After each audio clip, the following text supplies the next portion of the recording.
education. She's also a TEDx speaker and founder of 5xminority.com, a company and social media brand dedicated to empowering women and minorities, especially in tech, with a mission to demonstrate how businesses can be powerful platforms for social change. So once again, please remember just to keep your video and audio off for the talk, but feel free to turn it on during Q&A, and we'll save questions for the last portion of this webinar as well. So without further ado, we'd like to hand it off to Elaine and have them take it away. Thank you so much for being with us today. Thank you, Abby, and thank you, Lola. I just want to confirm that you can hear me okay? Yes, perfect.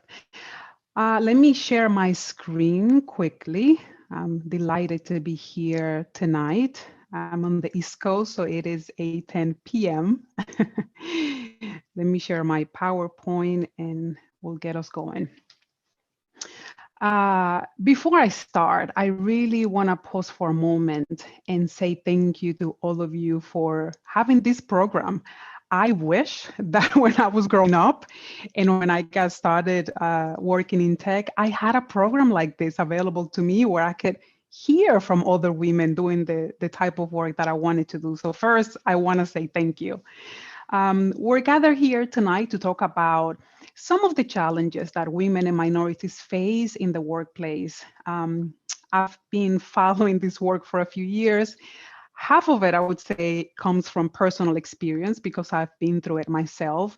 The other half is stories that I hear from colleagues, from friends, and a lot of emails that I get from other people in research online. I know that we have a Q&A at the end, so please write down your questions and take advantage of me being here and ask me. So this is going to be today's agenda. I'll give you a very quick intro to my background and then present you with some supporting data that I know will be useful for the conversation today. I want to share with you some of the current challenges, not all of them, but the top 3 or 5 that I believe are the most important. What's the personal impact that this is having on women? And that could be your friends, your colleagues, my colleagues, because it's affecting everyone at every age. It doesn't discriminate. It's good for you to keep that in mind. What are the available tactics and techniques that companies have available to themselves now and that we can use in the workplace to help our peers? And a sort of action plan that I put together that we'll go through together and some of the good news and some companies that are actually bringing change. And we'll jump into the Q&A towards the end. So quickly, just relevant items that I think will be helpful for you to know about me is that I was born and raised in the Dominican Republic. I actually moved to the US after finishing high school at the age of 17. I came to New York. I did not speak a word of English. I went into college and I started with a whole bunch of ESL courses while I was learning English. And one of my first jobs was actually working in the computer lab, helping students with printing and documents. And so that's where everything started for me. One, I love helping, and two, I love the technology, and that's one of the ways I got started. I started working in tech, dealing with what's called POS systems, point of sale systems. Those are the systems you see at restaurants and hotels. I used to program the menu items on the screen for the servers and the waiters and the bartenders, which was a lot of fun.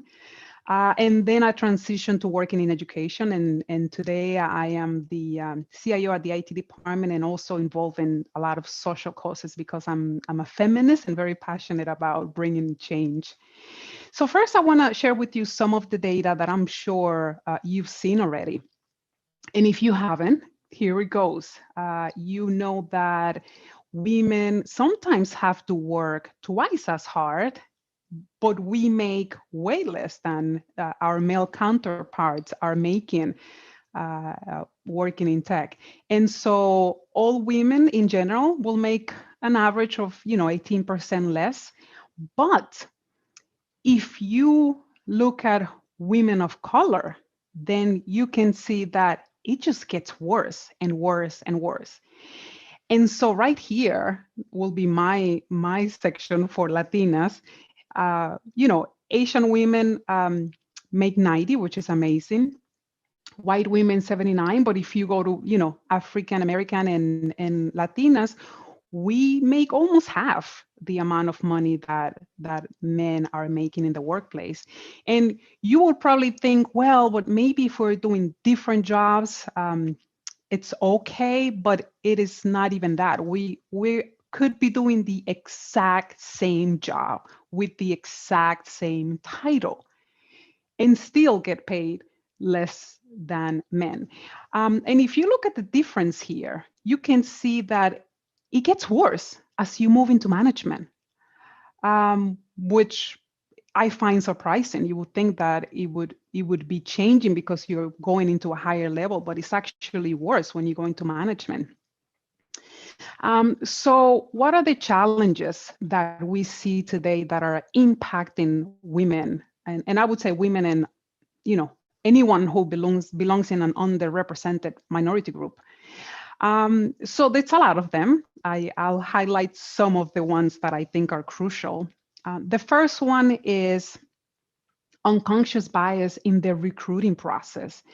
And I think some of you will probably experience that now because this is not something that was happening 20 years ago. This is something that's happening now. And one example that I can share with you is that, it's unconscious. So a lot of people don't even know that they're doing it.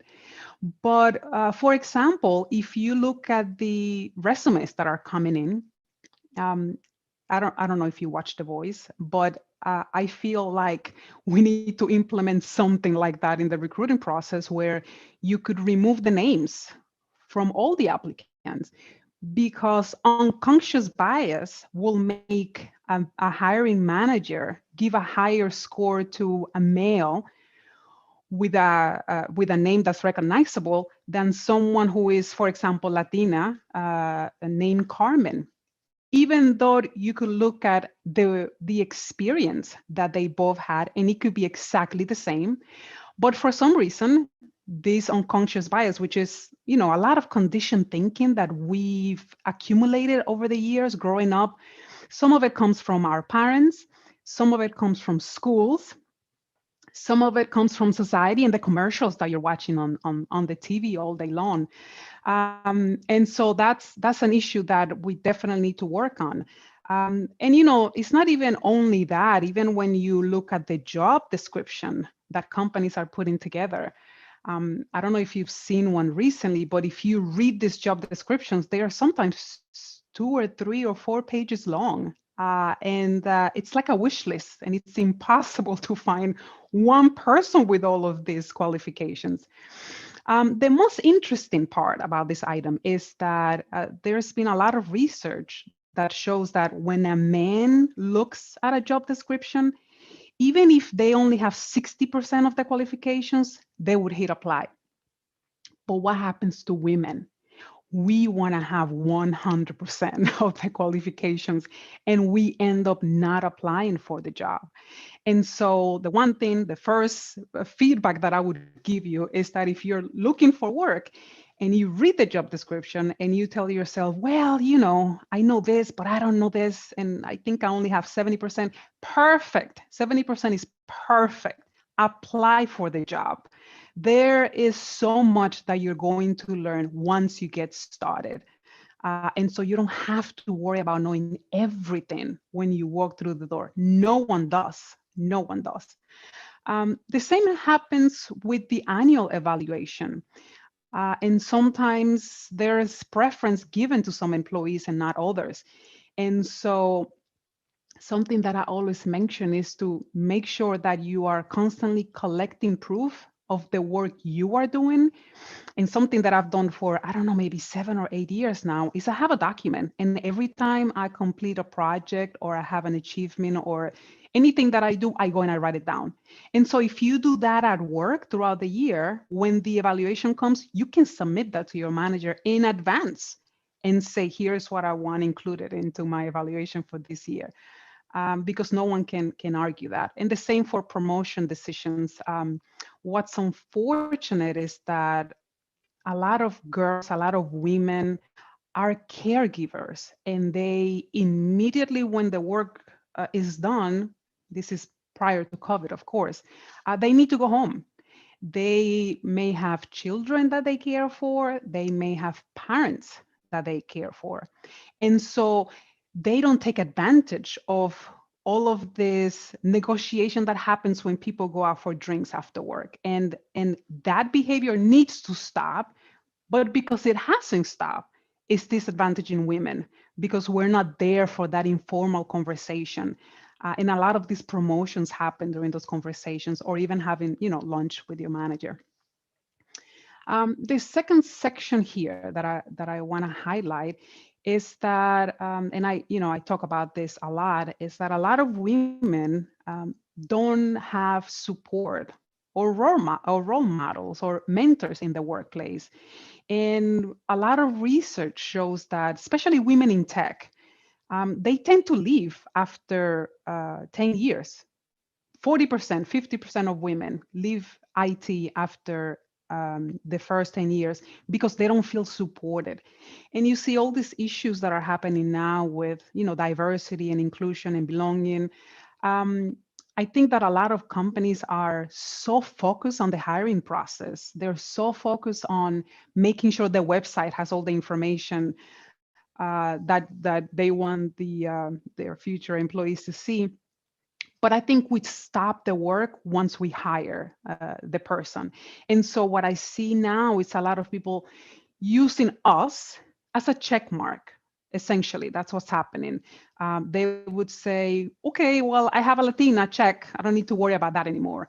I have an African American person, and check. I'm good to go. I don't need to worry about it anymore. Nobody's gonna be talking about me. But when you hire someone, it's when the work begins, in my opinion. That's when the work begins. They need training. They need to be paired with someone who's more senior so that they can learn about the culture. They need guidance, they need support, and they need role models. And that's how it's affecting women, because if you remember the slide earlier, the discrepancy in payment is worse when you go into management. And so why would women go into management? And so we end up not seeing enough people in the C-suite, like they call it, or not seeing enough female CIOs, which I hear a lot. Microaggressions, it's something that I've been fighting for a very long time. And I dealt with that a lot more when I started my career in IT, because people did not feel, how do I say this? That I could stand up for myself, and perhaps I did not, and I didn't know how. And it takes a lot of courage, and it's scary sometimes to be able to speak up for yourself. And so we end up just being left out. And if you went into the workplace late, uh, and sometimes even if you're a man, when the clubs are created, when the teams are created, and they have these groups that are always together, it's hard for newcomers to get in. And something that I notice now after COVID is that any new hire that came after COVID has a huge disadvantage, because they were not there before to be able to build the bonds that are needed to have cohesive teams. And they feel left out, and I'll talk a little bit more about that later. The last item here that I wanted to point out is that, well, of course, sexual harassment, that we've been hearing about that for a while, but one of the most important items for me is the lack of flexible work policies, especially because females are caregivers. And I think that, and I'm hoping that it changes now that we've been, some of us working from home for a year now. We have proven that it is possible. We have proven that you could be home and you can do your work and you don't have to go into the office every day. And I know that a lot of women would leave the workplace because there was no flexibility for them to say, you know what, this Friday I need to work from home because my children have appointments and I need to be there. And can we shift the hours a little bit? Instead of 9 to 5, can I do 11? 11 to 7. And so this is another challenge that is keeping a lot of women out. And this is not everything. There's so many other things, just like, you know, men interrupting women in meetings or trying to explain things that we already know. And so there's a lot of work that needs to be done, but I'm happy that there are more conversations about it. And like I said earlier, I wish that I heard about this when I started in IT. I was oblivious to any of it, and I just encountered that as I was getting in. So from challenges, I want us to move now into personal impact. And if you don't know what imposter syndrome is, you will for sure. That's something that I personally dealt with for years. And imposter syndrome is this little voice in your head that tells you you're not good enough. It's a voice in your head that says, you know what, they're going to find out. You're not as smart as you think you are. And for someone like me who had a very strong accent when I got started in tech, and of course, Latina with an accent and loud at times, I didn't feel that I fit in anywhere. I didn't feel that I belong anywhere. And so I actually had to see a therapist, which I highly recommend to everyone, and try to find the technique so that I can actually listen to the voice in my head and know what it's saying and question it instead of believing it every single time. Um, and so another impact for your peers is mental health issues, especially now that we are all at home. Um, I feel that for some women, it was hard for them to use their voices before when we were in the office. And in some ways, it's worse now because they feel invisible through a screen or a video. And so some of them go through a lot of stress and anxiety. I've heard from friends who feel anxiety right before they enter a meeting because they know they're going to be attacked by someone in the meeting. And that's one of the reasons I'm so passionate about bringing about change. Lack of belonging is another one. And this is the one that really affects any new employees that started after COVID. I actually hired a new manager a few months after we started COVID, and I noticed that he couldn't follow some of the conversations we were having because he's never been in the building. And so we arranged for him to go into the building and look at the classrooms and look at the venues. And it is amazing how the conversations change just because he knew what we were talking about. And it's things that small that sometimes we don't notice. Another impact is the turnover rate. People just leave. I've heard from a few women this year that went back to work and said, listen, I need to work part-time. And if I cannot work part-time, I need to leave because they're homeschooling. They're working from home and their kids are going to school and they need to take care of their kids while they're going to school. And so I don't think sometimes we understand the pressure that we put on women, especially for mothers. And so I know that if they're not allowed to work part-time, they would leave. Um, Diversity research has shown that you see more innovation when you have a diverse group of people sitting around the table together, people that can challenge each other in a safe way, and people who come from different backgrounds and can think about a problem or a product, it could be a product, in a different way.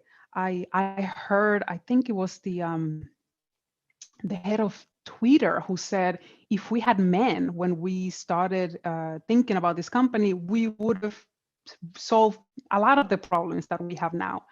And that's why you need diversity and different voices around the table so that you can think about different aspects and not have, everyone follow what one person is doing. Lack of collaboration is another factor that impacts us. And, something that I try to do often is to try to find out, are the same people working on the same projects? Are we assigning the same technician to the same projects over and over again because they do a good job? When we do that, we don't give the opportunity to other people to learn, make mistakes, and then be promoted. And I know it's a lot of work, but it's needed. I know it's a lot of work because you know that John, for example, is so good at what he does that you don't have to worry about anything if you put him in the next project again. But then you're not allowing the rest of the staff to learn, and you're leaving people out. So these are some of the personal impacts that I wanted to share with you, and we'll move to the next item. Yes, I love this one. These are kind of solutions that we can put in place today. And I've had the privilege to speak with different companies to share some of this data, and I'm happy that some companies are listening, and I'll show you some of that at the end. So the first one that we can use to navigate is companies definitely need to switch the focus from you are not spending enough time sitting in your chair in front of your computer doing work, and switch that into what are the results? How productive are you? Are you completing the projects that are being assigned to you?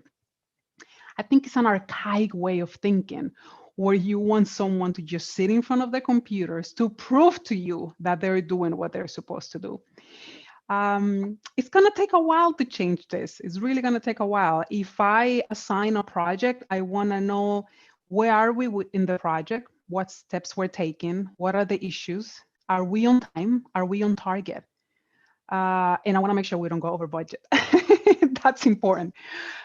How you do it, anything else, I'm really not concerned about that. I trust you as an employee, and I know that you'll make it happen. And I think that when you demonstrate that, they actually would work extra for you. They would go above and beyond because they know that you trust them. The second item here, equal pay. Well, we talked about that at the beginning, and we need transparency. And what's happening now is that this has been going on for so long because women didn't even know at times, and still today, how much their male counterparts are making. I think we're lucky that some companies are starting to share some of that information, but as a manager, I would recommend to do a wage audit and find out, who do you have in your company that's doing the exact same work with the same titles, and what's the difference in payment, and why? There may be a reason, and that's fine, but let's have the conversation, right? And so I think if slowly we do this and information is shared on the website, then we can get over this hurdle. Gender bias, I mentioned earlier, a lot of companies are putting together training sessions, bias training. I believe that this is a topic that you have to revisit over and over and over again. I think it's easy to forget. And so if you just do bias training once and then you let it go, we're not fixing the problem because it needs reinforcement. And one of the things that I notice is that as humans, we are really afraid of having difficult conversations, which is normal. But what happens is that when you don't have the difficult conversation, you're not able to make it to the other side. And that's for your personal life too. FYI, it's not only for the workplace. You have to be comfortable being uncomfortable. You have to be comfortable having the conversation. And with practice, you will notice that after having 3 or 4 difficult conversations and knowing that nothing happens on the other side, you will be more inclined to bring it up yourself, to bring the topic and have the difficult conversation. Education is crucial. I don't know if you use LinkedIn Learning, but I try to take a class twice a month if I can, if time permits, because I consider myself a lifelong, student. I don't think I'll ever stop being a student. Something else that's stopping us from moving this forward is that for many years, people, especially people in high positions, they have thought that vulnerability is a weakness, and that if you show your team that you're vulnerable, then they will not follow you. And it's actually the opposite. And so if I have a staff meeting and I have something I need to say, that's the first thing that comes out. And because I see it as a superpower, actually, being vulnerable, people can actually relate to you more. They'll be more open in front of you because you can share that you're a normal human being, just like they are. You're an imperfect human being. I love being an imperfect human being. Role models. We need to be able to listen more. And something that I share at times is that even as a student, try to talk to people that don't look like you. I think sometimes we're so comfortable being surrounded by the same people, which is one of the bias in the hiring process, that sometimes you hire people because they look like you or sound like you. You need to be really mindful of that. There is so much more that I've learned from people that don't look like me and don't come from the Dominican Republic, for example, or are not Latinos. I love cultures, and so I want to learn as much as I can. But I think one of the issues in the workplace is that there's so many titles that we put on people.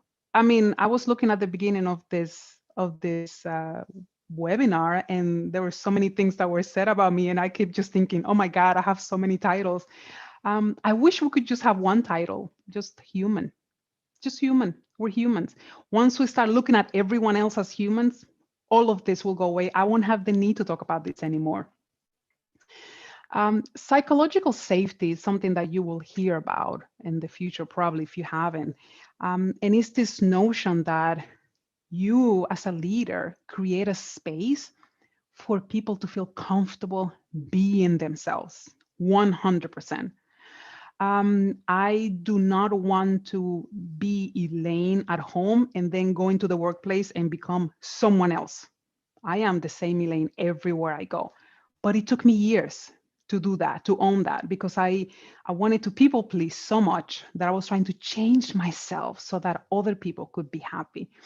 And so we need to make sure that people are comfortable speaking up, people are comfortable making a complaint, and managers are comfortable reporting the complaint to HR or senior management. The other tactic that we could use is we have to help each other, especially women. If you are attending a meeting and you notice that a woman was not allowed to complete her sentence, you have a responsibility to help her, right? And so if I'm at a meeting and let's say Leslie was speaking and she was not allowed, I would say, I'm sorry, I'm really interested in what Leslie was just saying. Leslie, can you please continue? You have to be able to say that. And I swear to you, it is uncomfortable, but only at the beginning. Once you do that a few times, it will become easier and easier and easier. And we need to do that for each other because nobody else is going to do it. What's another example that I can give you? Yes, this is a good one. I've seen places where there is an idea that is brought up, and let's say Lola had an idea and she said it and everyone nodded. And then a few minutes later, Eric repeated the same thing that Lola said earlier. And everyone was like, oh my God, I can't believe Eric, that's a great idea. I would interrupt and say, that's amazing. I heard Lola say that at the beginning of the meeting. Can you tell us, Lola, what you were thinking when you shared that? We need to say all of that in front of everyone because, and there's this notion that sometimes, women don't get along. It's not true. Maybe sometimes, but we have to help each other. And so that's one way of supporting, speaking on behalf of your colleagues. And of course, after you ask them if they're comfortable, this is crucial. I know a lot of people would be upset if you do that. And so if something happens at a meeting in private, you can You could say, listen, Nafisa, I notice you are uncomfortable. Is it okay if I speak up on your behalf? And make sure that she said, yes, it's okay. You don't want to make people even more uncomfortable if they don't want you to speak on their behalf. And then calling microaggressions is another one. And I actually wrote down a few examples here in case you didn't know what microaggressions were. And one, I kept this one, believe it or not. Is this your real hair? So if you see an old picture of me, actually the picture at the beginning, my hair was curly, and that's my natural hair, curly. But I could blow dry it and it's straight. But it's no one's business. This is my hair, and no one needs to talk about it. Another good one that I wrote. Elaine, your name is really hard to pronounce. I'm just gonna call you Ellie. Just gonna call you Ellie. No, make an effort to learn people's names. It is important for you to know people's names. And so if anyone is trying to do that to you, make sure you say, no, I'm sorry. My name is Elaine. I would prefer you call me Elaine. That's another form of microaggression. Let me see if I have another good one. You are so articulate. Oh my God, that is crazy. That is a way of them saying, I can't believe you actually speak English. And so, sometimes it's so subtle that you don't see it. But what happens to some of us, especially, African American women and Latinas, is that people will then call you angry when the 20th time happens, and then you get upset. But that's not the first time it happens. And so we gotta try to be mindful of those situations. Action plan. I think I mentioned some of this earlier, and my favorite here is actually praising other women in public. I do it all the time. I get joy from it, actually. I love elevating other women, and I wish that everyone would do that publicly. I've had people sometimes send me messages or emails after a meeting saying, "Oh my God, Elaine, that was so good." I wish they would say it in public so that other people could hear it. So if you can, it's better if you do it in public. Unconscious bias training I mentioned. Conversation ground rules. This is actually good so that everyone knows what's expected in a meeting. Uh, One of the items could be we don't interrupt people when they're speaking. And so if that's one of your ground rules, you're actually protecting women and people who are shy or have a very low voice from being interrupted or from people saying, you're taking too long, moving to the next person. Um, Another item is inclusive leadership behavior. And that's when you have no issue saying, you know what, I made a mistake. Let's talk about it. I always say that I'm very good at hiring people smarter than me. And one of the reasons I do that is because I rely on them for a lot of my decision making. I don't want to be the smartest person in the room. I hope you're not, because if you are, then you need to switch room. I don't want to be the smartest person in the room because I know that we always have something to learn from someone else. Learn to pronounce colleagues' names, be a good listener. That's a big one, especially now. And I think when I got started in tech, technical skills were really important and were at the top of the list. And that's one of the reasons why, I got my A plus certification and Network Plus, and I got my PMP certification. And I mean, I needed all of that to get through the door. What's called soft skills, to me, are more important today. And that includes being a good listener, emotional intelligence, learning how to have a difficult conversation. And so I think that what we do now is sometimes we think we're listening, but we're actually planning our answer while the other person is speaking. And that's also part of my mindfulness practice. People know when you're listening to them. And people know when you just want to get to your answer and then push them to the side. And it's important to keep that in mind.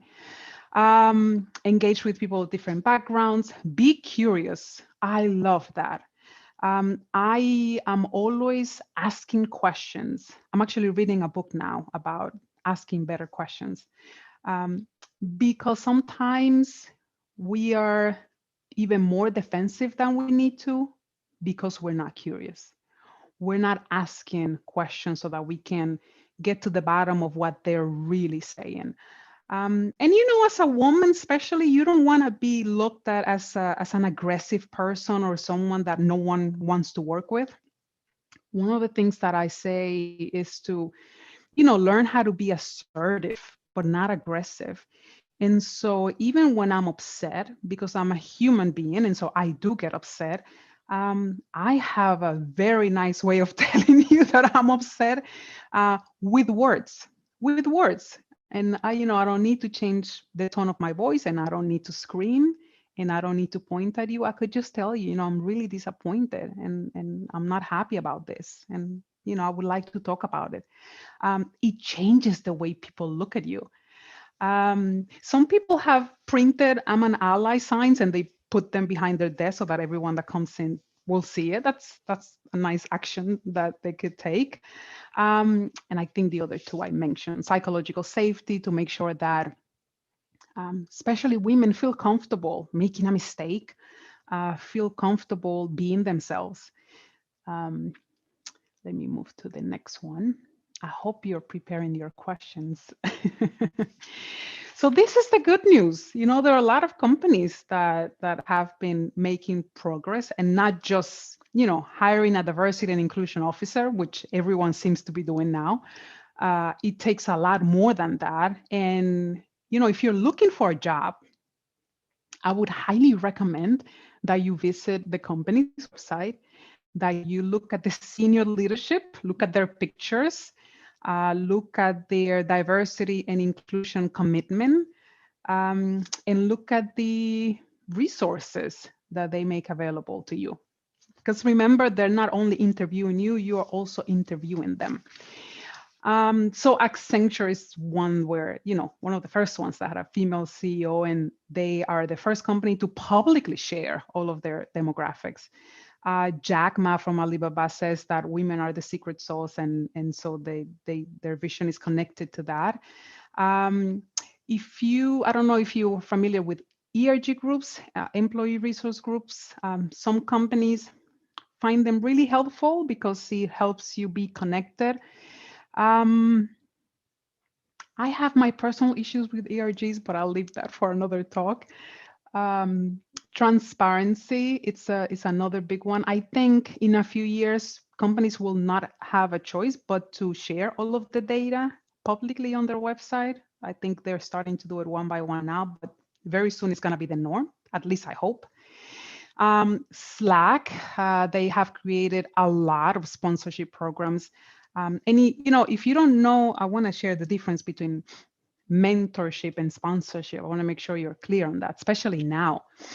As a mentor is someone who doesn't have to work in the same company where you work. You can have a mentor in school. I had one. You can have a mentor in the workplace, but they don't have to work with you. A mentor is someone that guides you. It's someone that you call when you need help. It's someone who's been there and can tell you or give you their opinion. You certainly can make your own decision. But a sponsor needs to work in the same place where you work, because a sponsor will make sure that you have the same, the next job, the next change in your career, and they put their name on the line to recommend you.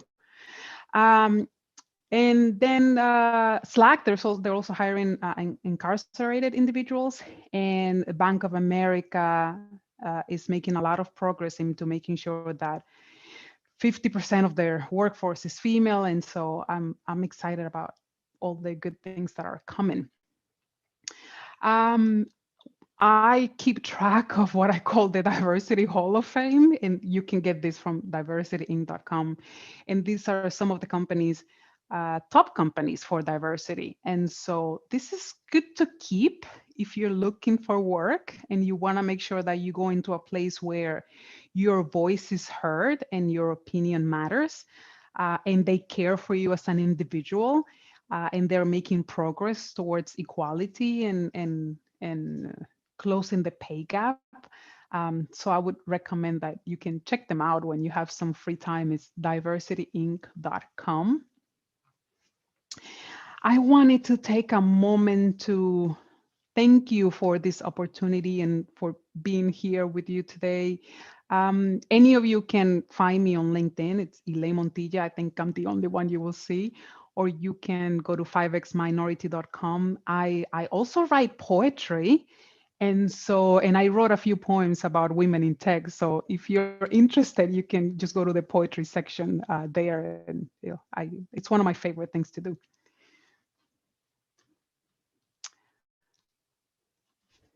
Awesome. Thank you so much.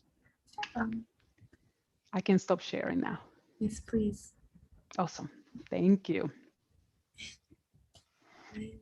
I'll share my screen. Awesome.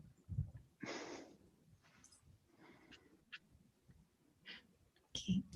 I will pass Thank on you so much. to That was a really informative talk, and I think for all of us, to some degree, even for us who work at STEM Chats and we work in equity and education, we learned something. So yeah, we really appreciate it, and I hope everyone had some interesting insights from that as well. We'd like to quickly move into a quick guided Q&A. So these are some questions we as a team have come up with beforehand to chat about. And so as always, if you all have questions, and I've already started receiving some, but if you all have questions, feel free to ask them in the chat. You can directly message me and I can ask them for you as well. Or you can raise your hand and you can unmute, of course, and ask. But we'll start out with, a couple of questions that we've come up with beforehand. So the first one is, how did your college education prepare you for your future? Yeah, that's a good question. For some people, you can argue that maybe they don't need a college education to get where they want to get, especially entrepreneurs. I hear that a lot recently. For me, my education was everything. And I know that I would not be where I am today if it wasn't for it, because I think that my knowledge is something that no one can take away from me. I think you can look at me and say, oh, she's a Latina, oh, curly hair, or oh my gosh, she has an accent. I don't think I could deal with it. But when you look at my resume and you look at my credentials, you just can't say no to that, right?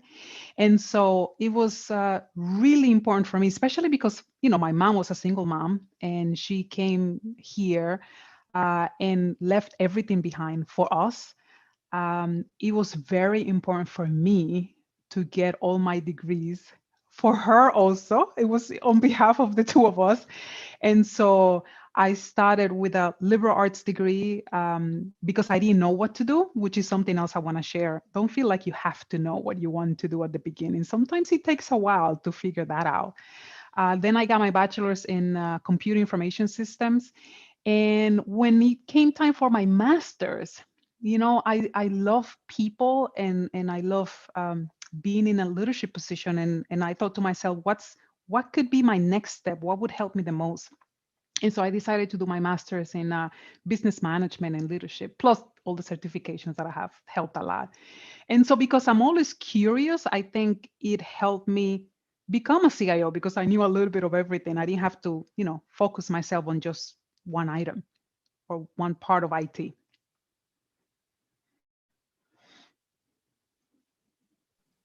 Yeah, that's really interesting. I think diversifying, your portfolio is a really interesting point you bring up.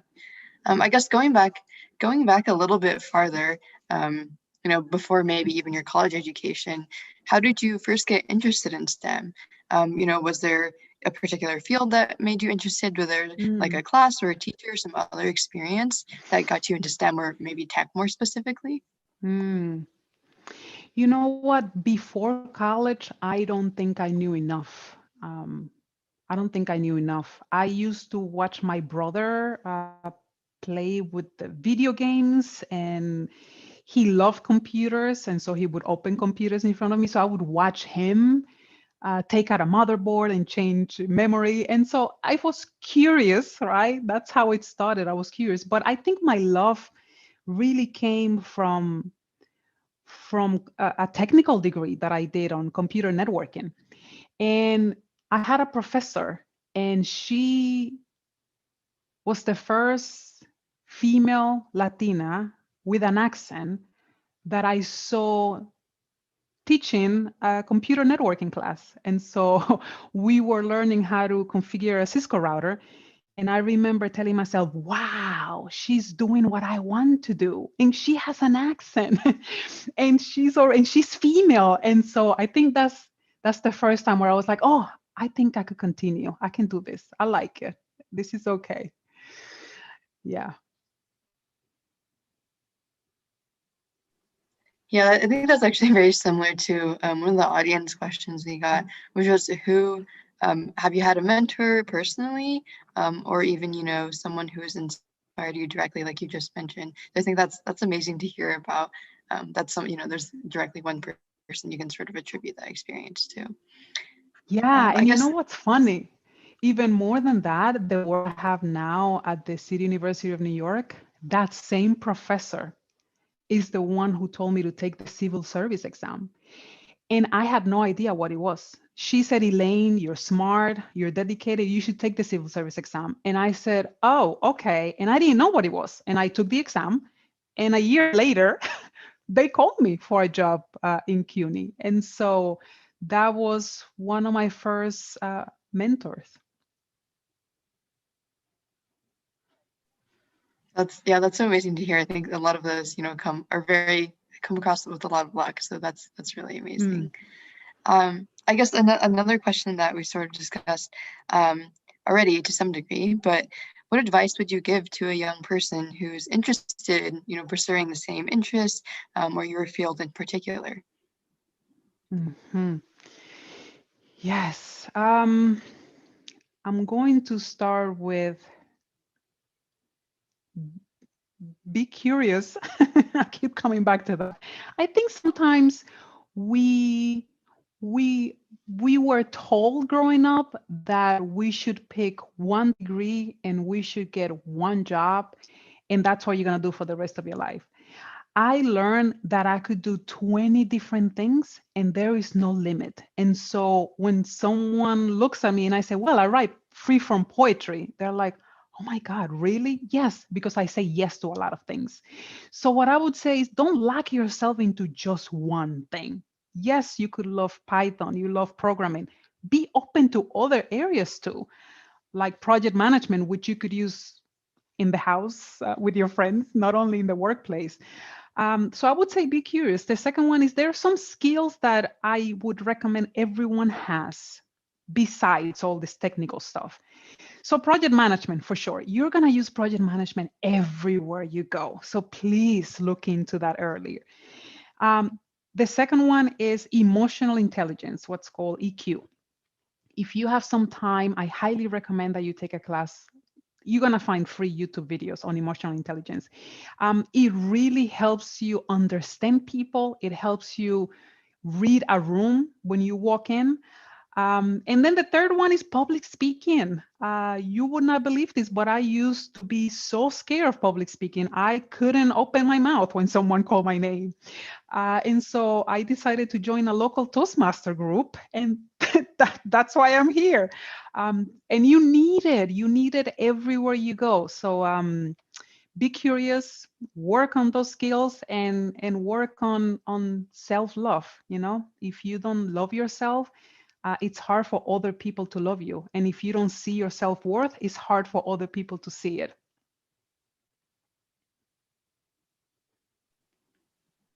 Absolutely. I think those are really inspiring and great advice for, young students and like people like us who are interested in tech, and more generally, of course. Yeah. So I guess we'll open up really quickly to the audience Q&A, some things we've already received. And so let me go through and maybe pick a couple. Actually, someone has their hand up. I'm not totally sure how to pronounce your name, Nafisa, I believe. Please correct me if I'm wrong. Yes, it's Feel free to Nafisa. unmute. Hi, I had a question. I want to ask you, what are the top soft skills that has helped you advance in your career and working in tech as a woman? Yes, I've mentioned some of them already. I think number one would be emotional intelligence for sure. One of the questions I get a lot is, when do you know it's the right time to speak up? When do you know if it's safe to do it? And because of emotional intelligence, I'm able to read a room and I'm able to see faces and kind of know what people are thinking. I know it sounds like magic, but it's not. But I can tell if this is a right place or if it's the right time for me to say what I want to say. And so you have to, I keep saying mindful, but I don't think there is another word for it. You need to be protective of yourself and you need to know when is the right time to do something or not. So emotional intelligence help with that. Listening is another one. I don't know if you're familiar with Stephen Covey. He wrote the 7 Habits of Highly Effective People. I highly recommend you read that book. And one of the habits that he shares is seek first to understand, then to be understood. And so when I enter into a conversation, I'm always looking to make sure that I know where the other person is coming from and not that they understand what I'm saying. Because I know in the end I could get more done if they can hear me clearly specify what they want and then still say what I think we should do. I think people feel ignored when you don't listen and you just want to prove a point. Learn to be comfortable being uncomfortable. I always say that fear is a friend and fear is a messenger and is always here to tell you something. And so when you feel the fear, I don't know, in your throat or your chest or your stomach, I always ask myself, okay, what's going on? What are you here to tell me? And it's usually telling you that what you're about to do, it's really important and you really care about it. That's why you're scared, because you really care about it. And so I always tell my young girls, make fear your BFF, should be your first BFF. And do whatever you need to do afraid, because it's not going to go away. Thanks, Nafisa, for that question. Of course, thank you so much.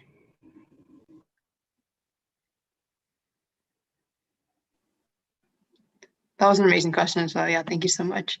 Another one that I think connects a little bit to what you just mentioned is this idea of burnout. And maybe for those who don't know, we can also just feel free to ask them, we can describe it a little bit as well. But you mentioned the importance of being curious and always asking questions. So someone's asked, how do you avoid feelings of burnout? Yeah, well, especially now, a lot of people are feeling it. And I know that they've made it, like an official sickness, something that you can put on a doctor's note to request time off. So burned out is when you are giving so much of yourself more than you're giving to yourself, right? So burnout is when you say, yes, it's just another email. Okay, no, I'm just going to make another phone call. And it's 8 p.m. and it's 9 p.m. and you're still sitting in front of the computer. And so it's crucial that everyone here understands that you cannot give what you don't have, right? And we tend to spend a lot of time giving. But at some point, you're going to be depleted because you haven't given to yourself anything. One of my practices every morning is to meditate. And so that's the first. So first of all, when I wake up, I think of 3 things I'm grateful for. That a gratitude practice is also something that keeps me grounded. Then I meditate. I have an app that I use for guided meditation, and I journal. Sometimes your handwriting on a piece of paper helps remove the worry from your head. And so burnout also comes from overthinking and overreacting to things. And so don't be afraid to say no. It's the first thing. And it's hard for women. We're such people pleasers. We want everyone to be happy with us. So that's where boundaries come in. Learn to say no. There are many ways of saying no. If you need a list, I can send it to you. And learn to know that if you're not giving yourself anything, you cannot give to others. They always talk about the airplane and how the mom needs to put the mask first. Well, that's the same thing with you. Spend some time every week for self-care. I have a chat with a group of friends, and we always share what's the one thing we're doing this week for self-care. I buy myself roses sometimes when I go to the supermarket. I take a bath and I listen to meditation music. I go for a walk, or I dance salsa in the living room. So I think that's how you help with the burnout. Oh, well, another one that's very important is to find a therapist. You know, I think there is a huge stigma about therapists, and this is, in my opinion, I think everyone should have a therapist. It helps me so much to speak to someone else and to let them share their perspective with me, and for me to learn about myself too. I find it extremely helpful, and I would highly recommend it. Those are some great tips. I really appreciate it. Srishti has a question. Yeah, so I go to a pretty like limited in diversity school. So my question for you is, have you ever been in a situation where you felt like you were the only woman or only person of color in the room? How did you make sure that your voice was heard in those circumstances? Great question. Thank you. I've felt that in many places from the moment I moved to this country. You know what? Even today, especially because I'm a CIO, there are many rooms that I go into where I'm the only woman. And I used to feel uncomfortable with that. I don't anymore. And let me tell you what I did. And if you look at my website, I wrote a poem. It's called My Superpower, and it speaks about this. There are many things growing up that sometimes people make you feel ashamed of. And for me, one was my accent. I had a very strong accent. Two was my curly hair. Some people will make me feel uncomfortable about that. And the fact that I was Latina. And, you know, sometimes people think they're making nice comments, but telling me that I'm, you know, sexy, on fire, it's not appropriate. And so I heard a lot of that at the beginning. What I learned is to turn all of these things into my superpower. And so the first thing I did was I started making fun of myself. If I went into a meeting and I mispronounce a word because I didn't know how to say it properly, and someone said something, I would make fun of myself. I would laugh and I would say something like, you know, as immigrants, what can I tell you? I speak 2 languages. So I think it helped me a lot build my confidence to know that, and you know, I'm gonna go back to self-love, because when you know that you, I don't want to get spiritual, but I'm a very spiritual person. Nothing else has what you have. Nothing else has what you have. And so you have a purpose and you're here for a reason. And when you believe that yourself, then other people will see it. And so it took me a while to learn how to not be quiet when I felt disrespected. I would speak up and say, I'm not comfortable with that comment. What exactly did you mean? It's little things like that that you gotta get used to saying over and over again. I used to say things out loud in my room by myself, because I knew that I needed to practice before I said it in a room full of men, for example. And so you have to build yourself up. When I brush my teeth in the morning, I love giving tips, so you gotta bear with me. When I brush my teeth in the morning, I look at myself in the mirror and I tell myself how much I love myself. And I said, oh my God, Elaine, you're so gorgeous. I love you. I high five myself when I finish doing something that I'm very proud of. My TEDx talk was an example of that. I high five myself because I knew that for many years, I was expecting others to give me compliments, and I learned how to give myself compliments. So you have to believe in yourself, and you have to know that you're here for a reason, and you have to know that no one else can give what you are here to give. And when you practice, your confidence build. That's why I'm talking about, public speaking courses, because that also helped me a lot. Don't be afraid to stand up for yourself if you feel safe, if you feel comfortable.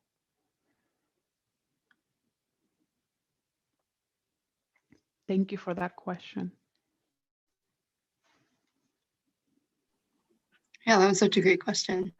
Let's see, another one. I think this is maybe a little bit related as well, but it goes a little bit more towards the professional end of things, is how would you encourage women and other marginalized people to advocate for themselves in the workplace for things like equal pay, like you mentioned, equal opportunity, etc., despite the negative or aggressive stereotypes that are often faced when doing so? Yeah. That's a big question. And what I learned as a Latina is that you need to be really careful. Um, it shouldn't be that way, but that's the way it is, because you don't want to make things worse for yourself, right? And so that's when ERG groups come in. If you are able to find an ERG group, I think that's a good way to get started. If you don't have one and you can create one yourself, something else that I always share is that we are all waiting for somebody else to do something. We all know what the problem is, but we're all waiting for someone else to do something. We have to do it ourselves. Nobody else is going to do it. And that's one of the reasons I created 5X Minority, because I'm going to use my voice and I'm not going to wait for someone else to say what I want to say.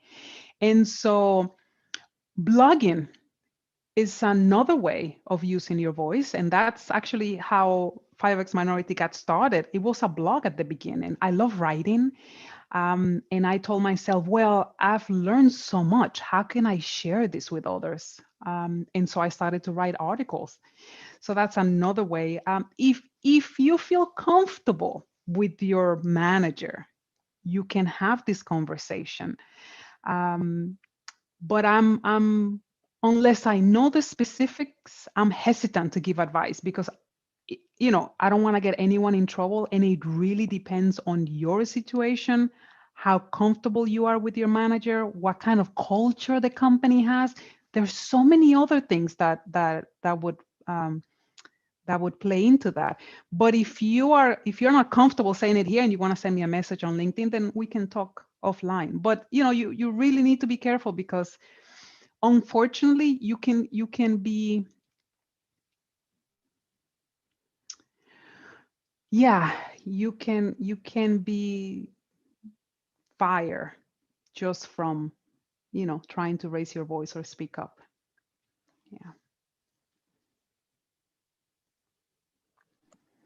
Yeah, absolutely. I think I had another question.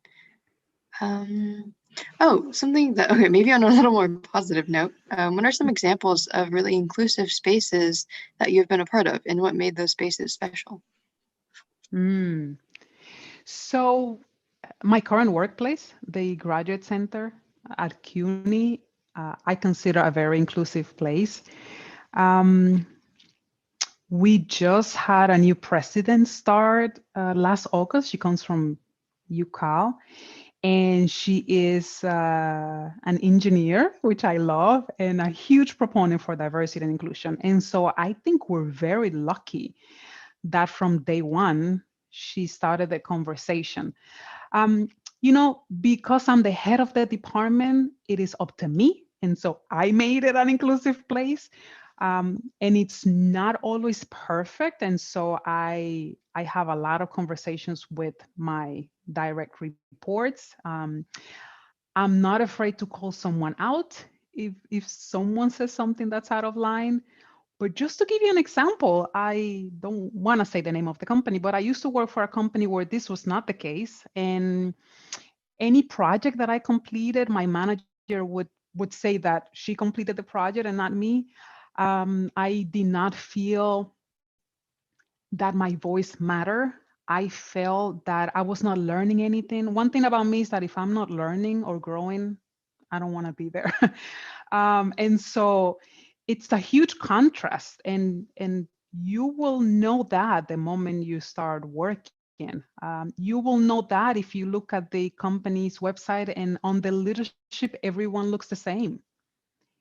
They send a message with that. It tells you something. Why, right? And so if the change didn't happen there, what makes you think that it would happen down the line? But just knowing that your opinion matters and that people are listening to you, I would say that that's an inclusive place, and I am lucky to have that now in the workplace.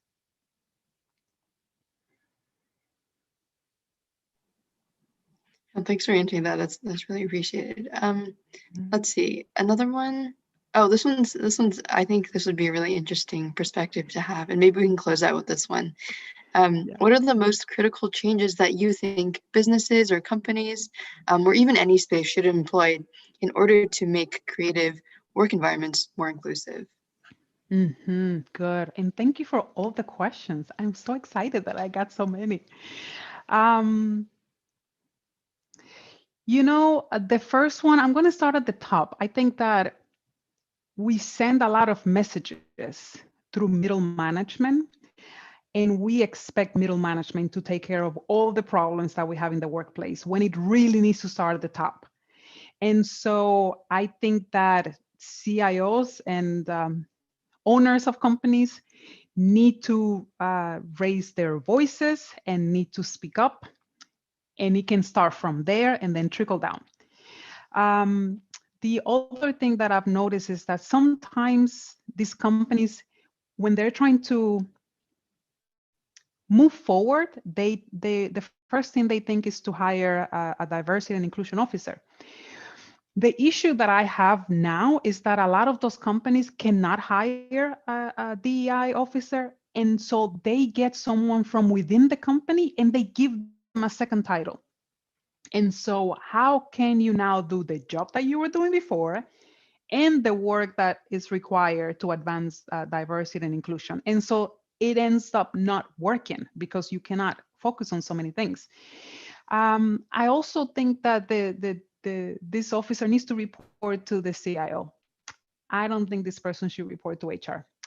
I think that it needs to send a message that we are serious about our commitment and we care about this. And we need to make sure that this person has a budget. A lot of people have left their jobs because they don't have a budget after they're hired. And that's one of my pet peeves with ERGs, that sometimes we expect the employees to create ERG groups, but we don't give them money and they end up using their own money to have beverages and guests come in, and I don't agree with that. The hiring practices need to be updated. If possible, remove the names from the resumes. That would be great. Or even the year when someone graduated, you would be amazed at how many people are being discriminated against because of the year being shown on the resume. The job descriptions need to be updated. I think sometimes we use a lot of male pronouns that are not attractive to women when they read the resume. And let's not make them 5 pages long, because realistically, no one will have all of those skills.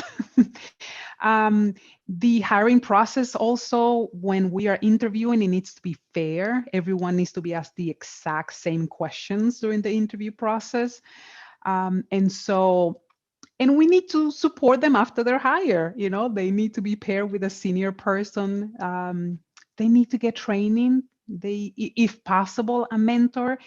But even if you don't find a mentor in the workplace, there are so many places now where you can sign up online and they pair you with a mentor. I'm doing some of those myself. Also remember that, some of the authors from the books that I read, I consider my mentors too. I read a lot and I learned so much from all of the wisdom they share through their books. Yes, I think that creating a culture where people feel that they could be themselves, it's going to make a huge difference moving forward.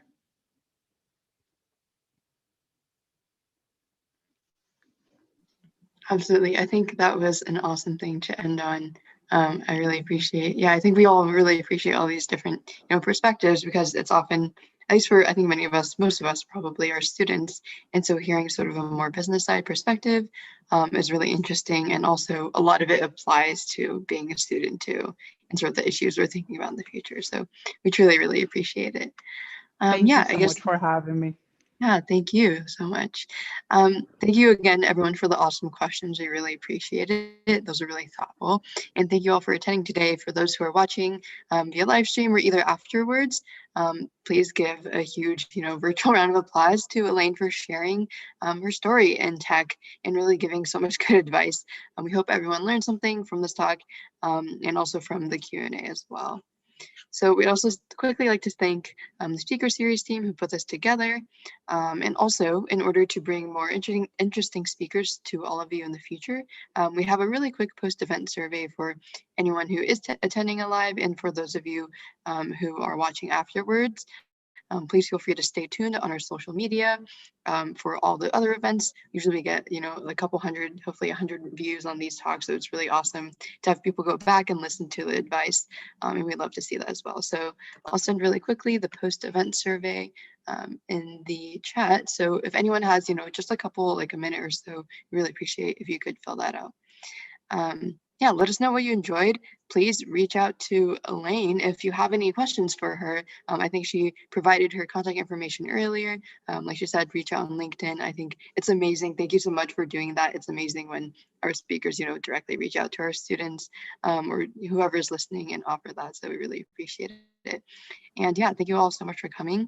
Stay tuned for more events each month. And we really, really appreciate it. And thank you so much for your time. I know it's late EST as well.